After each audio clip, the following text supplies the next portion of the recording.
Shalom,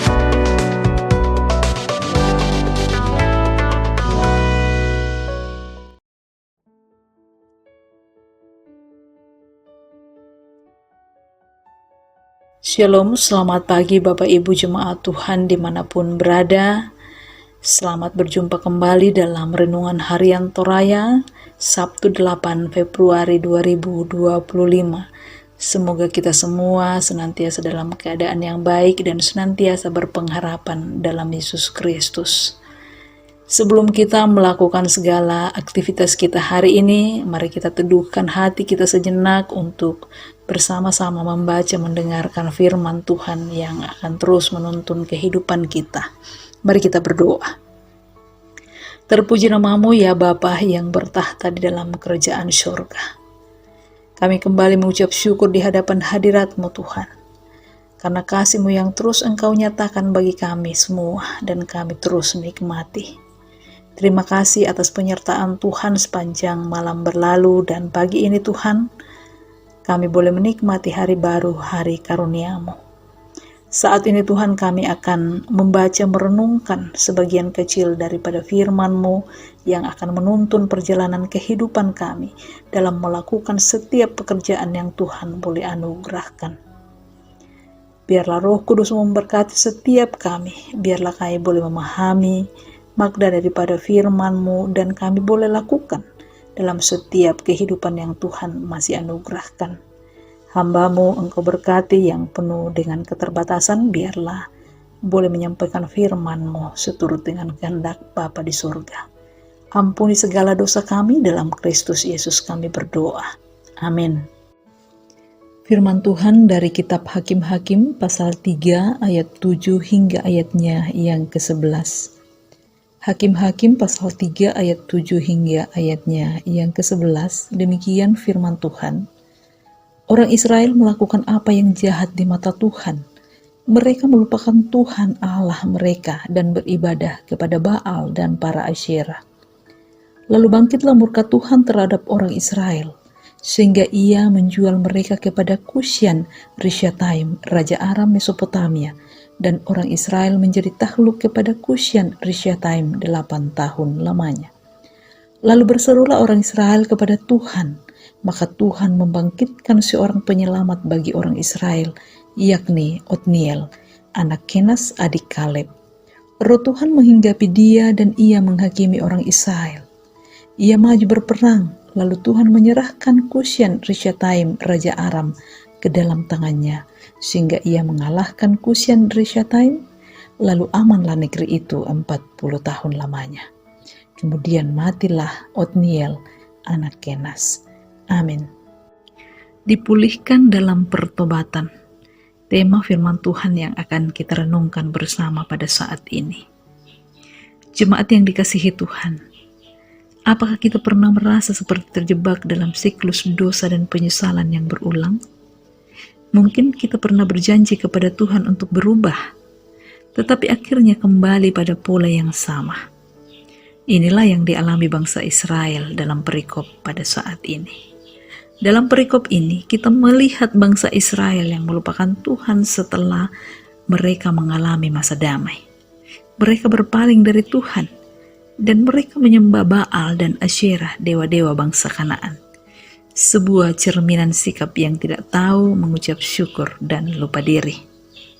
Seperti Israel, kita pun bisa terjebak dalam penyembahan berhala masa kini. Hari ini berhala mungkin tidak lagi berupa patung, tetapi bisa berbentuk ambisi karir, kekayaan, teknologi, atau hiburan. Ketika kita menggantikan Tuhan dengan hal-hal ini, kita sebenarnya sedang melupakan Tuhan, seperti yang dilakukan Israel. Dunia menawarkan banyak hal yang terlihat menarik dan memberikan kepuasan sesaat, tetapi pada akhirnya membawa kita ke dalam sebuah kehampaan. Namun ada kabar baik. Ketika bangsa Israel berseru kepada Tuhan dalam penyesalan, Tuhan membangkitkan Otniel sebagai penyelamat mereka. Ini adalah gambaran kasih karunia Tuhan yang selalu siap memulihkan kita ketika kita bertobat. Roh Tuhan turun atas Otniel, memberikan dia kuasa untuk membebaskan Israel dari penindasan.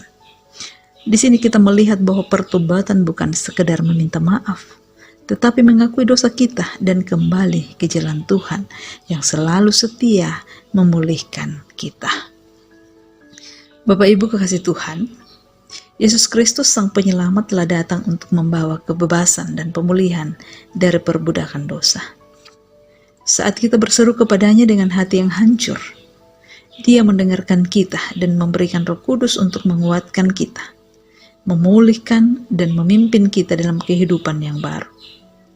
Tuhan tidak pernah menutup telinganya ketika kita berseru dengan hati yang tulus.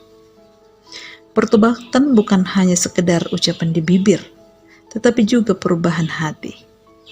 Mari kita datang kepada Tuhan dengan kesadaran bahwa kita membutuhkannya lebih dari apapun.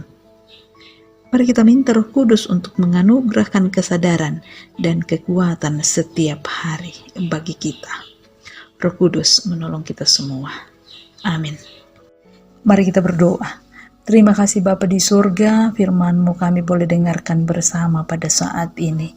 Firman-Mu kembali mengingatkan kami bahwa dalam menjalani kehidupan ini, terkadang kami lalai menyatakan syukur kami kepadamu atas segala berkat-Mu, kasih-Mu yang kami alami dalam kehidupan ini.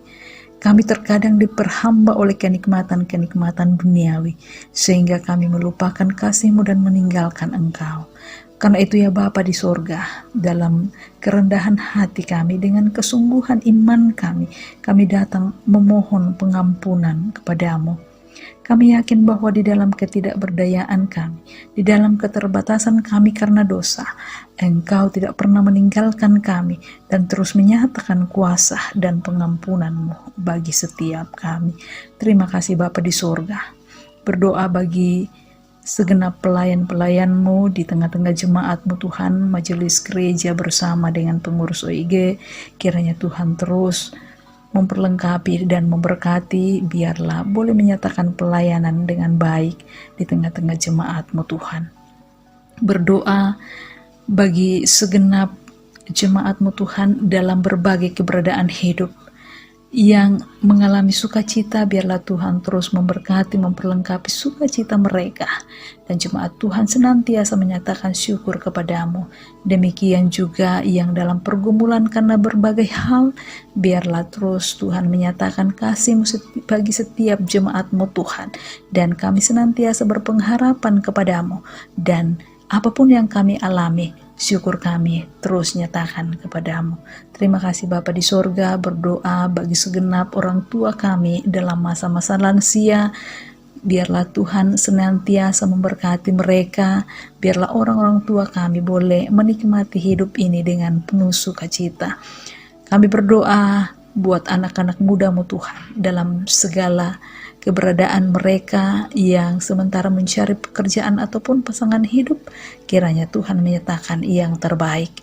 Anak-anak kami dalam pertumbuhan, dalam pendidikan, kiranya Tuhan terus memberkati, memberikan kekuatan kesehatan yang baik kepada mereka, biarlah boleh bertumbuh dalam kasih Tuhan, dan dalam pendidikan mereka senantiasa mengandalkan Tuhan, mereka boleh dengan tekun menuntut ilmu.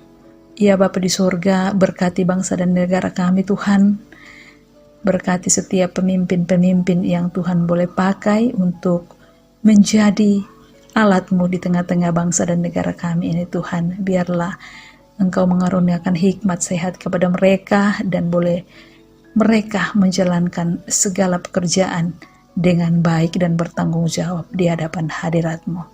Terima kasih Bapa di surga, segala kehidupan kami serahkan ke dalam tangan kasih-Mu.